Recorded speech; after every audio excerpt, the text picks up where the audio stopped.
ਮੈਂ ਅੱਜ ਇਹਨਾਂ ਦਾ ਪਾਣੀ ਚੋਰੀ ਕਰਨਾ ਹੀ ਕਰਨਾ ਅੱਜ ਤਾਂ ਕਿ ਇੱਥੇ ਵੀ ਕੋਈ ਨਹੀਂ ਦੇ।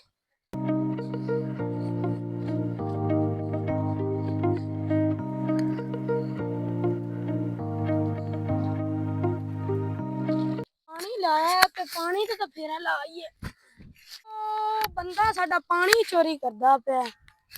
ਉਹ ਭਾਈ ਜਾਨ ਸਾਡਾ ਪਾਣੀ ਕਿਉਂ ਚੋਰੀ ਕਰਨ ਡਿਆ? ਆਮ ਕਰਨ ਦੇ ਜੋ ਹੁੰਦੇ ਕਰ ਲਾ।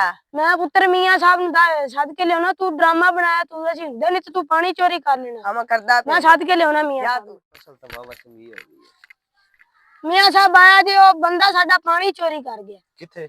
ਉਹ ਸਾਡੇ ਅਗਲੇ ਕਿੱਲੇ ਵਿੱਚ।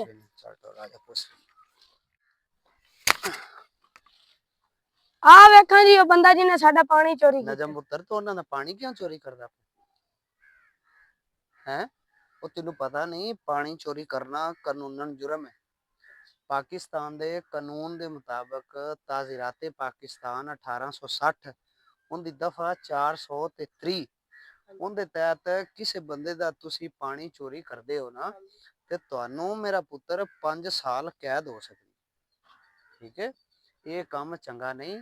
ਇਹ اخلاقی ਲਿਹਾਜ਼ ਨਾਲ ਵੀ ਗਲਤ ਹੈ, ਪਾਕਿਸਤਾਨ ਦੇ ਕਾਨੂੰਨ ਦੇ ਮੁਤਾਬਕ ਵੀ ਗਲਤ ਹੈ, ਇਸਲਾਮੀ ਲਿਹਾਜ਼ ਨਾਲ ਵੀ ਗਲਤ ਹੈ। ਠੀਕ ਹੈ, ਰਾਜ਼ਾ ਇਹ ਕੰਮ ਨਹੀਂ ਕਰਨਾ। ਮੇਰੇ ਨਾਲ ਚੱਲ, ਵਲੀਦ ਕੋਲ ਮਾਫੀ ਮੰਗ। ਮੈਂ ਭਾਈ ਤੇਰਾ ਅੱਜ ਤੋਂ ਬਾਅਦ ਪਾਣੀ ਨਹੀਂ ਚੋਰੀ ਕਰਦਾ। ਠੀਕ ਹੈ, ਮੈਨੂੰ ਮਾਫੀ ਦੇ। ਇਹ ਨਾ ਹੋਵੇ ਵੀ ਉਹ ਤੇਰੇ ਖਿਲਾਫ ਪਰਚਾ ਕਰਾ ਦੇਵੇ ਤੇ ਤੈਨੂੰ ਜੇਲ੍ਹ ਜਾਣਾ ਪੈ ਜਾਵੇ।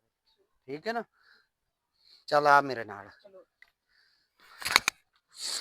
यार मैं तेरा पानी चोरी किया इसलिए यार मैंने माफ कर दे। यार मियां साहब ने कह दिता तो मैं तेन माफ किया। तू पूछ के ला लिंदा तो कोई टेंशन नहीं।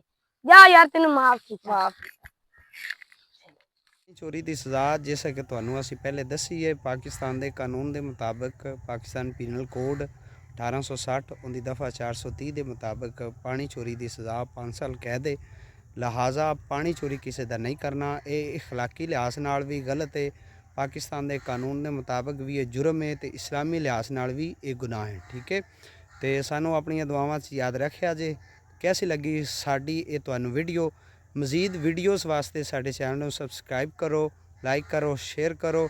ਪਾਕਿਸਤਾਨ ਜ਼ਿੰਦਾਬਾਦ।